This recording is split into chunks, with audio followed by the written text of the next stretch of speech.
Um dos maiores bancos do Brasil soltou o resultado dele e foi meio desesperador. O Bradesco reportou uma queda no lucro líquido de 75,9% no quarto trimestre. Reportou um lucro de 1,59 bi. Claro que é um valor gigantesco, mas perto dos lucros anteriores do Bradesco, isso aqui é muito abaixo, tá? E além disso, o Bradesco teve o menor ROI da história. Teve um ROI de 4%, né? Uma baixa de 13,6 pontos percentuais em um ano, né? Então olha a notícia aqui, ó, da Economática. Bradesco tem menor ROI da história no quarto trimestre. E aí se você for parar para pensar, né, nos últimos 5 dias as ações do Bradesco caíram 7%, desde o começo do ano caíram 14%, no último ano caíram 40% e desde as máximas de 2019 caiu 60%. Então esse aqui é um vídeo muito importante para você saber o impacto disso tudo em Bradesco, se Bradesco ele é um bom negócio ou não, né? Ou pelo menos se tem indícios de que isso pode acontecer e o que achar dos bancos no Brasil nesse patamar de preço, porque eles também caíram muito. Então será que se transformaram numa oportunidade? Eu vou falar sobre tudo isso. Mas antes de qualquer coisa, eu tenho um pedido simples e rotineiro para vocês. Clica no botão de curtir aqui embaixo, tá bom? Clica aqui no botão. Se você, obviamente, achar que esse conteúdo faz sentido e agrega para você, para sua vida e para outros investidores também. Então, se você clicar no botão de curtir, esse vídeo vai chegar para outros investidores também. E a cabeça do investidor é uma cabeça de agregar, de servir. Se você tiver essa cabeça, outras pessoas também vão ser impactadas e de alguma forma edificadas por esse conteúdo, tá bom? Clica no botão de inscrever aqui embaixo também junto com o curtir e vamos lá.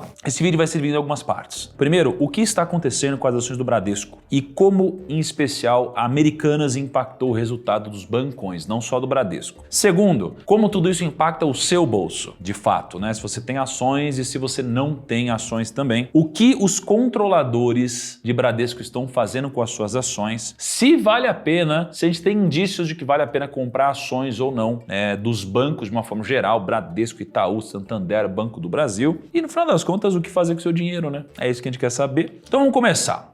Já falamos muito, exaustivamente, até sobre o caso da Americanas. Quando tiver novos fatos eu trago para vocês, mas por enquanto, o que a gente sabe, né? Teve um rombo de quase 48 bi e você tinha grandes bancos que eram credores da dívida, né? Se você pegar aqui, o Deutsche Bank, ele era o maior credor, ele tinha 5,2 bi de reais para receber, só que o segundo banco da lista era o Bradesco. O Bradesco tinha 4,8 bilhões de reais para receber. Então imagina que você é um banco que tem um dinheiro gigantesco para receber e aí a empresa ela entra em recuperação judicial e você pensa, será que eu vou receber esse dinheiro? O que o banco faz? Ele precisa de alguma forma provisionar a possibilidade de não receber esse dinheiro, porque ele estava trabalhando com a hipótese de receber esse dinheiro. E aí você fala, cara, será que eu não vou receber esse dinheiro? Aí ele coloca um percentual de perda, né, de quanto que ele espera não receber desse dinheiro. O Bradesco provisionou não receber nada. Então ele provisionou 100% de perda nisso. Então ele provisionou 4,9 mais ou menos bi, né, para cobrir 100% da exposição Americanas. Então é natural que o resultado seja muito impactado. Em certo ponto, é uma decisão dura, mas também tem sabedoria nessa decisão que o Bradesco tomou, porque para pensar, se você considerou todo esse dinheiro como perdido, qualquer coisa que vier além disso é lucro. Então você já precificou ali um pior cenário em Americanas. Isso daqui te permite, se tiver uma surpresa, ter uma surpresa agradável. Se você é acionista do Bradesco, ter uma surpresa agradável. E aí tem muitos lugares falando sobre inadimplência em alta e o Bradesco ele admitiu que ele emprestou mais do que ele deveria e ele espera retomar a rentabilidade do banco de 18% só em 2024, não em 2023. Mas aí você começa a entender quais são os impactos de primeira, de segunda, de terceira ordem. E não é só o Bradesco que foi e vai ser impactado. O Itaú, por exemplo, provisionou 1,3 bilhões para cobrir esse rombo. O Santander provisionou 30% da exposição dele em Americanas. Até será que faz sentido? Ele só provisionou 30% da exposição? O Bradesco provisionou 100%, né? Santander então provisionou 1,1 bilhão. Mas como isso daí pode impactar o seu bolso? Tem duas formas de impactar o seu bolso. Primeiro, é quando a gente olha para um risco do setor inteiro de varejo. Isso aqui é o que a gente chama de risco sistêmico, né? Quando o risco ele pega para todo lado. E o segundo é o risco da carteira de crédito do Bradesco. Então vamos quebrar isso aqui em duas partes. Todo mundo sabe dos problemas que já existem, né, da Americanas, mas nem todo mundo sabe dos outros problemas. Quais são os outros problemas? Rombo da Americanas de 48 bi. Possível, né, rombo, acusação ali em Ambev de 30 bi. Oi pedindo recuperação judicial nos Estados Unidos. Rumor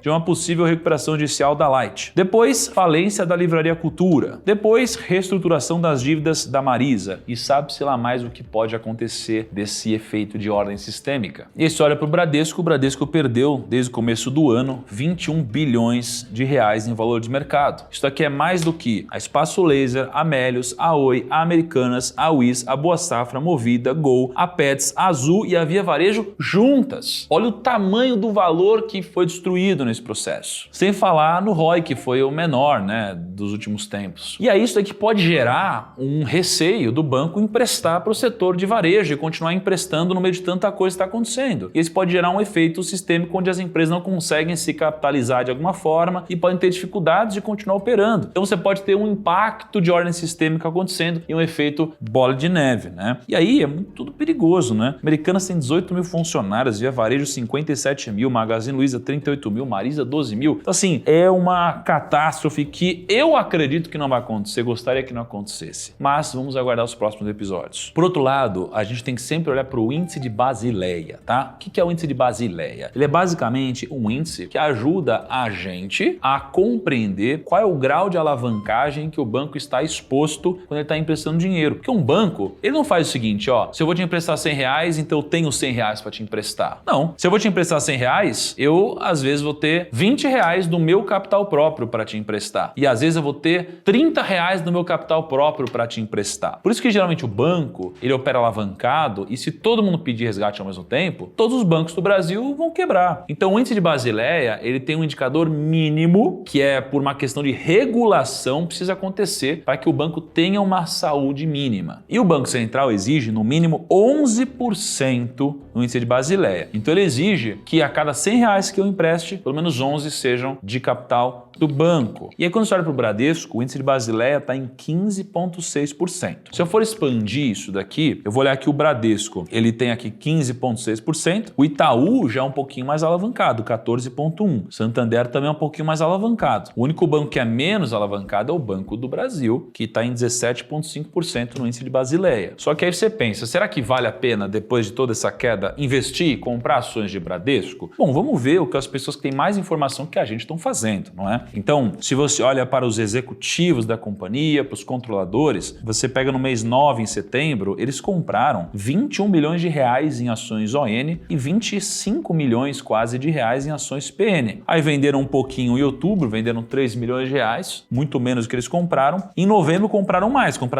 18 milhões e mais 873 milhões. Então, ao que a gente tem acesso, eles vieram comprando ações com essa queda. Então, em tese, você vê o quê? Que eles estão otimistas ou ignorantes. Ou não sabem do fato ou estão acreditando que esse fato ele é menos impactante, né, do que o futuro promissor que essa ação pode entregar. O ponto é, a gente não tem acesso às movimentações mais recentes, mas até novembro eles eram aqui pelo menos compradores desse curto período. E aí você pensa, se eles estão comprando então e as ações caíram 60%, eles sabem mais que a gente, será que vale a pena a gente comprar ações? Aí eu quero trazer alguns indicadores importantes para que você possa tomar ou não uma decisão. O que a gente fez? A gente pegou os principais bancos aqui do Brasil, Itaú, Bradesco, Banco do Brasil, BTG, Santander, Banco Pan, ABC Brasil, Banrisul. A gente colocou alguns dos principais indicadores deles, tá? Primeiro de tudo, pegamos o PL. O PL de Bradesco tá em 6,5, cara. É muito baixo para o histórico de Bradesco, se a gente for olhar. Mas os PLs dos bancos, de uma forma geral, eles estão muito abaixo da média, né? Banco do Brasil está com um PL de 4,2. Isso aqui é um absurdo, cara. Olha só. Significa que o valor que você investe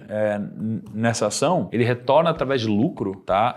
Em 4,2 anos. Se eu comprar a empresa, por exemplo, por 1 bilhão de reais, é quase como dizer que a empresa vai ter um lucro de 250 milhões de reais por ano. Você não pagaria 1 bilhão de reais numa empresa que vai te dar 250 milhões por ano? Em tese, sim, né? Agora, claro, tem riscos embutidos, né? Sem olhar para o risco, né? Temos que olhar para o risco. Então, veja que os bancos, de uma forma geral, estão com um PL muito baixo e Bradesco está com um dos menores PLs mesmo da história. E aí você tem que olhar também para o preço sobre valor patrimonial. Se você olha para Bradesco e Banco do Brasil, se for comparar com os grandes bancos, né? Santander, BTG, Itaú, eles estão abaixo do valor patrimonial. Eles têm mais valor patrimonial do que vale de fato a companhia. E os bancos, quando estão abaixo de 1, bom, eles têm um indicativo muito bom. Quando você olha para o ROI de Bradesco ele realmente está muito baixo agora, teve uma pressão que não deve ser recorrente, né? A não ser que outras empresas continuem quebrando, né? Será que sempre vai quebrar uma loja Americanas todo trimestre? Não é o que aconteceu na história. Então, se você acreditar que isso não vai acontecer, o ROI ele pode voltar a alguma normalidade. Eles acabaram de soltar a notícia que em 2024 deve voltar para 18% de retorno sobre capital do acionista, né? O ROI é o Return on Equity, né? O retorno sobre o capital do acionista. O capital do acionista é ativo menos passivo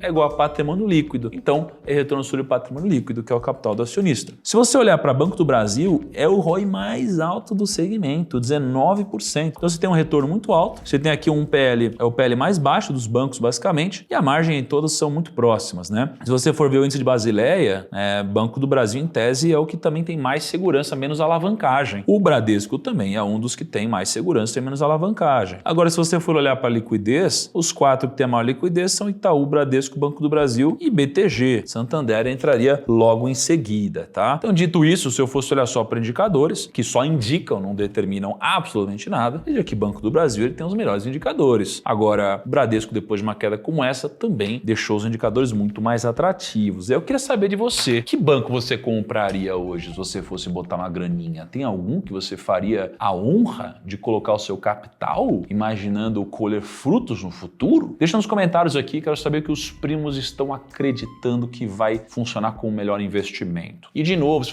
você quer se aprofundar, se você quer ser um bom aluno, um bom investidor, uma pessoa com um futuro próspero, não deixe de aprofundar o seu conteúdo, né? Não deixa de aprofundar e desenvolver seu conhecimento, a sua educação, a sua maturidade. Para isso, obviamente, eu criei uma mentoria, já faz muitos anos que eu dou essa mentoria, são mais de 17 turmas, mais de 100 mil alunos. Se você quiser se aprofundar nisso de alguma forma, eu tenho um link aqui na descrição e em breve vou abrir inscrições para a próxima mentoria. Então, se você quiser passar um mês aprendendo junto comigo e ao vivo, é só você clicar aqui no link da descrição, que em breve abriremos novas vagas, tá bom? Clica no link, nome e e-mail. Grande abraço, até o próximo vídeo e tchau!